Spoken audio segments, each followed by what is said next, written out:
उमरा वीज़े के हवाले नाल मैं कल एक वीडियो लाई तकरीबन 3.5 लाख तो तकरीबन या करीब या ज़्यादा हजरात ने उस वीडियो को वेख्या, लाइक किया, अपनी उन्होंने राय का भी इजहार किया है।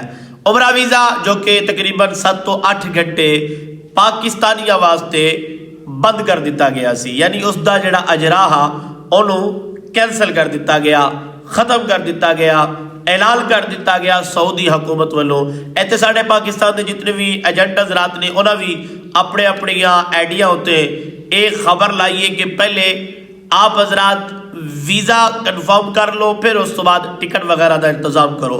यह वीडियो लाने तो बाद जितने भी माशाल्लाह बेली वेख गए ने, सजन वेख गए ने, भैन भरा वेख गए ने, उन्हें अपनी अपनी राय का इजहार, किसी की सोच मेरी सोच ना रलती आई।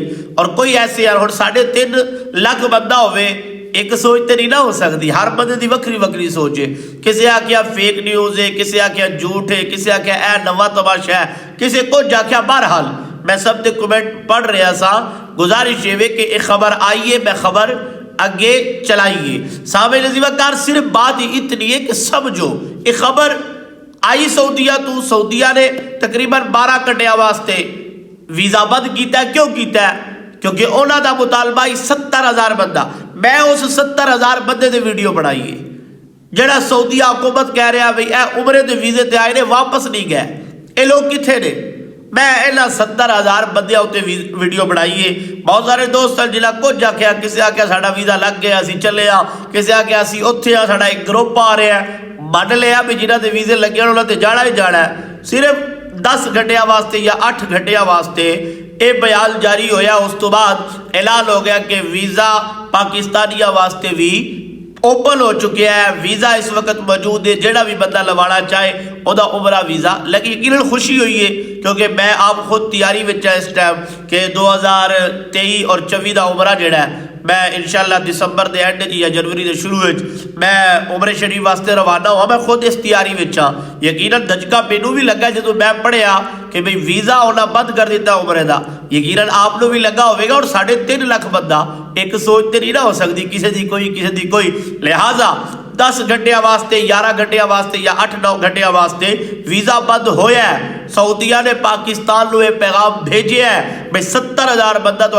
उमरे के वीज़े ते आया जोड़ा वापस नहीं गया।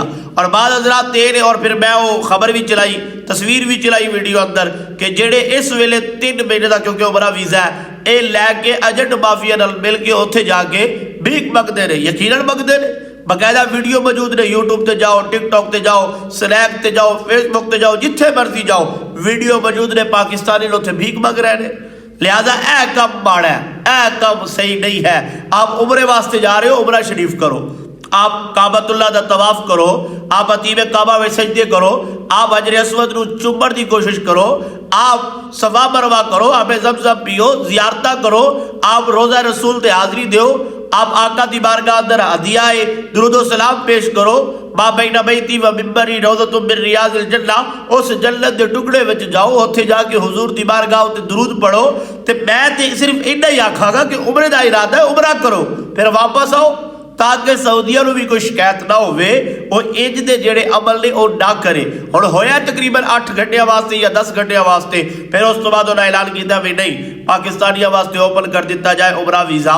क्योंकि बहुत सारे हजरात ऐसे ने कि जोड़े उमरा करना चाहते हैं, कुछ अनासिर जिवें 70,000 बंदा है उमरे वास्ते गया वापस नहीं आया, ये उन्हें गलत किया है। पाकिस्तान हुकूमत को भी चाहिए कि ये उत्ते कोई सोच विचार करन, जोड़े हजरात जाते हैं वो वापस लाजिम आवन, अगर नहीं आते उत्थे फड़े जाते हैं उन्होंने सख्त तो सख्त सजा दी जाए।